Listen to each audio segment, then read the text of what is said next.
Non, pas bonjour, en fait, c'est pas du tout ce que je voulais dire. Bonjour à toutes et à tous, bienvenue pour ce 15e numéro de Meet the Boss, produit par Happy to Meet You, où nous partons à la rencontre des chefs d'entreprise inspirants qui nous racontent leur quotidien, voilà, de dirigeants, de managers, de recruteurs, forcément. Aujourd'hui, nous allons partir à la rencontre d'une personnalité incontournable du monde de la culture. Devinette, il aime les valses de Vienne, mais ne s'appelle pas François. C'est Marc Feldman, l'administrateur général de l'Orchestre National de Bretagne. Et donc aujourd'hui, avec lui, nous allons parler conduite du changement, innovation, motivation, Covid, forcément. Il nous expliquera tout ça. Donc suivez-moi, je mets mon masque, on y va.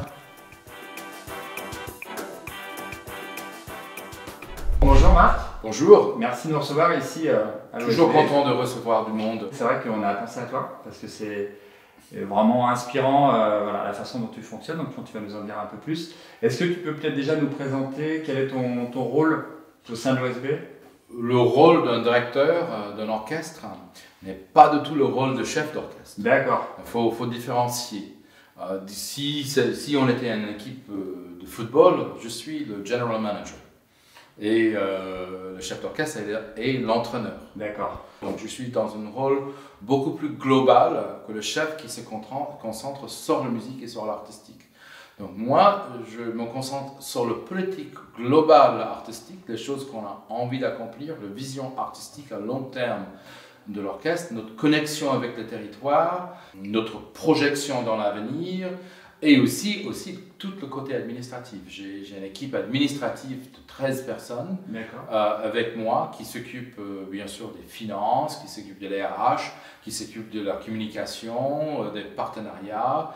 Après, il y a toute la production, la régie et jusqu'au nettoyage du bâtiment. Et bien sûr, à côté, il y a tous les musiciens permanents. Donc, il y a une quarantaine de musiciens permanents. Et après, des centaines de contrats d'intermittence qu'on gère tous les ans. Donc, j'ai une équipe qui gère tout ça. Et moi, je suis à la tête de tout ça.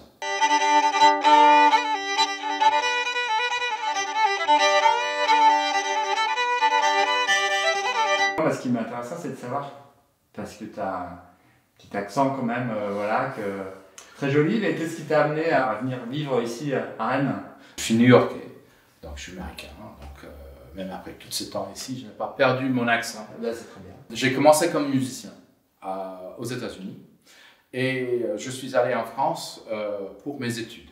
Après des années d'études, je suis resté en France. Et donc, la France non plus, j'étais à Paris. Mais je faisais beaucoup aller-retour entre les États-Unis, la France, mais d'autres pays, le Canada, le Portugal, l'Italie. J'avais la vie d'un musicien freelance. Je voyageais un peu partout dans le monde. I've been everywhere. Travel, I've done my share, man. I've been everywhere. La France me manquait un peu. Ma femme est française. Et j'ai vu qu'il y avait une place en Bretagne.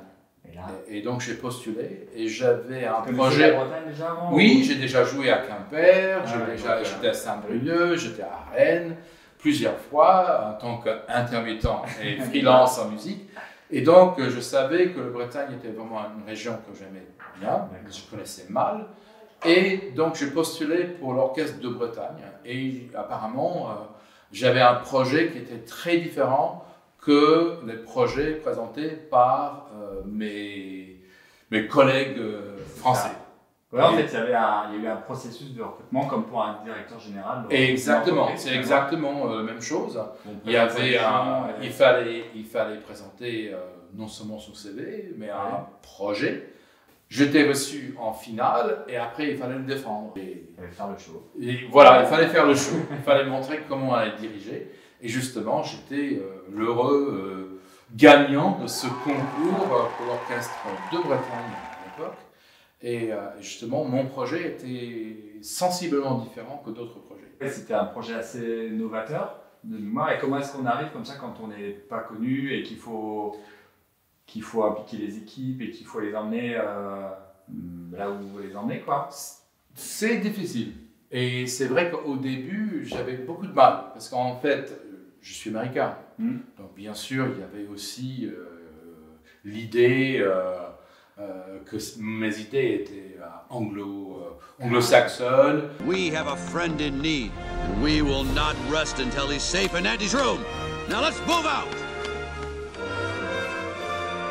que j'allais tout casser, que vraiment je ne connaissais pas comment les choses marchent ici.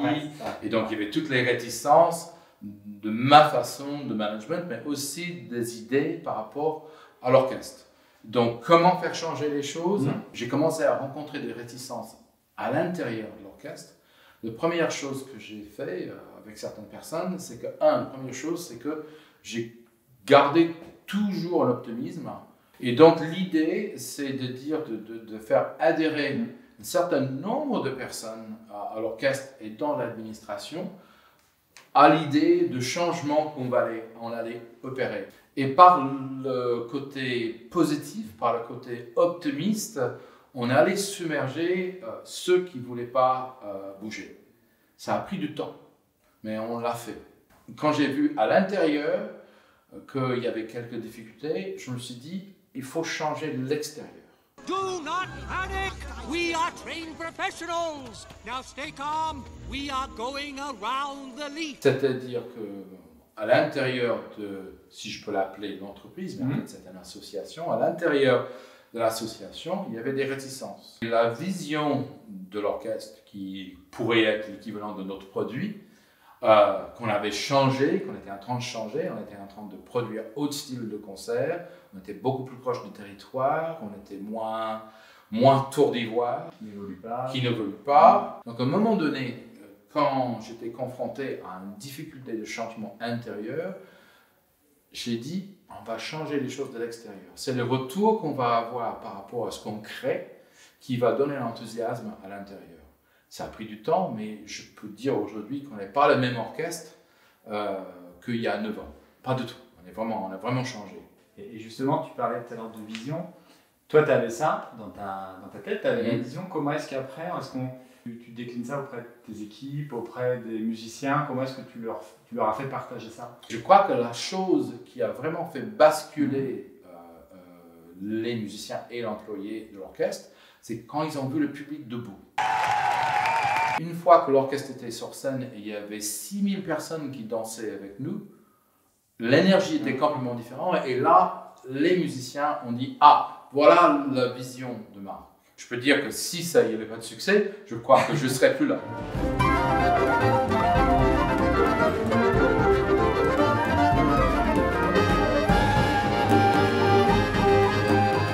La satisfaction de tes clients en temps réel, parce que finalement, soit ils sont contents, soit ils ne sont pas contents, tu le vois tout de suite. Voilà. Ce qui te permet d'ajuster peut-être plus vite ou de montrer aussi aux collaborateurs que ça marche, quoi.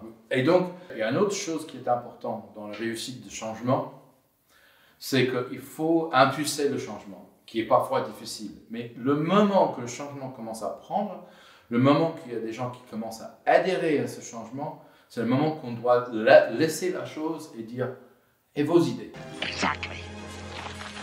J'avais une question concernant la situation actuelle avec la Covid. Comment ça se passe en termes d'activité, en termes de garder les équipes motivées? Est-ce qu'on peut télétravailler avec des applications quand on est musicien? Je ne sais pas. Bon, pour l'orchestre entier, pour faire de vrais concerts, le télétravail n'est pas possible. Par contre, pour l'administration, le télétravail est possible. Tout le monde était en activité partielle du mois de mars à peu près mois de mi-mai, et après les musiciens étaient en activité partielle jusqu'au mi-juin. Donc pendant X temps, on s'est dit, la nature nous impose ça, c'est très tendu, c'était difficile, on avait quelques personnes en télétravail, on avait quand même beaucoup de monde en activité partielle. Pendant le moment d'activité partielle, la direction, donc c'est moi et les gens qui travaillent avec moi, quelques musiciens, on a parlé avec le chef d'orchestre, on a dit qu'est-ce qu'on a envie de faire. Donc on s'est dit qu'on va garder une présence virtuelle par tous les concerts qu'on a fait en archive. On a fait des podcasts, on a fait plein de choses avec des compositeurs, des chefs d'orchestre, on a créé des vidéos avec nos archives. On a vraiment fait un travail intéressant pendant quelques semaines. Et le moment que l'orchestre est revenu, on pouvait être ensemble et travailler ensemble, donc pas de télétravail pour les musiciens. On a créé une émission avec TV Rennes en direct de notre salle de concert. Et pendant l'été, on a créé une quarantaine de petits concerts un peu partout à Rennes, en Bretagne. Je disais aux musiciens, même s'il y a un musicien et une personne qui écoute, je suis preneur.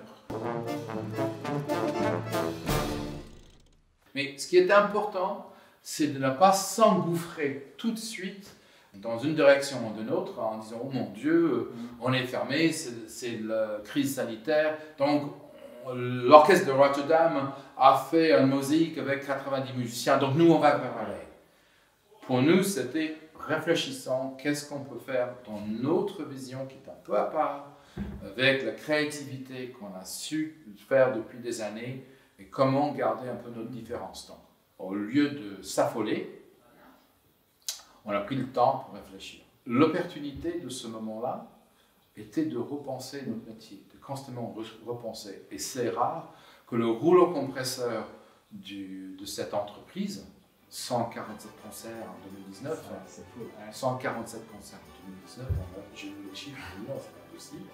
C'est un rouleau compresseur. Tout d'un coup, le rouleau compresseur s'arrête.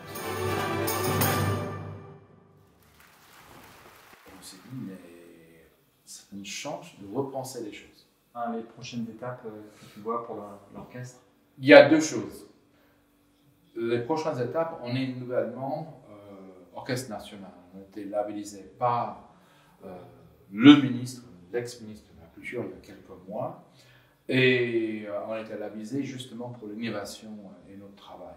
Et donc, il y a les étapes d'orchestre national. J'ai envie que cet orchestre soit reconnu nationalement pour nos projets que j'estime sont des projets phares pour le milieu d'orchestre, aussi artistique que social que innovant. Je trouve que l'orchestre montre notre voie pour tout notre métier et j'ai envie que ça soit reconnu. Mais maintenant, avec le Covid, je vois aussi la prochaine étape, vraiment là, il y a le très court terme, et le moyen terme et le long terme. Maintenant, cette idée de cette reconnaissance, je l'ai repoussée à moyen et à long terme. Parce que le court terme maintenant, c'est comment être agile dans les mois qui vont venir. Je dis souvent qu'on est comme un voilier de course. Très très joli voilier. Dans le temps, on disait que les orchestres étaient plutôt des paquebots parce qu'ils étaient rutilants et grands et c'était difficile à manœuvrer. Tu fais comme ça, tu traces une direction. Si tu veux changer, il faut penser longtemps en avance. Donc je dis que nous, on est voilier de course. Mais on ne peut pas partir. Qu'est-ce qu'un skipper fait quand il ne peut pas partir? Il prépare constamment le bateau, parce que s'il reste à quai, il ne fait rien. Le bateau va quand même s'abîmer. Donc on doit constamment qui-vive sur ça, on doit constamment travailler notre outil. Et on fait la fête, on a envie du monde, on continue de rêver, et c'est ce qu'on fait maintenant. Donc comment rester à quai et être actif en même temps. Bon bah super, merci beaucoup en tout cas. Du coup, nous avoir reçus, c'était passionnant. Voilà. On comprend mieux comment ça fonctionne et ça nous donne vraiment envie d'aller plus loin et d'être prêt pour la reprise. Merci beaucoup.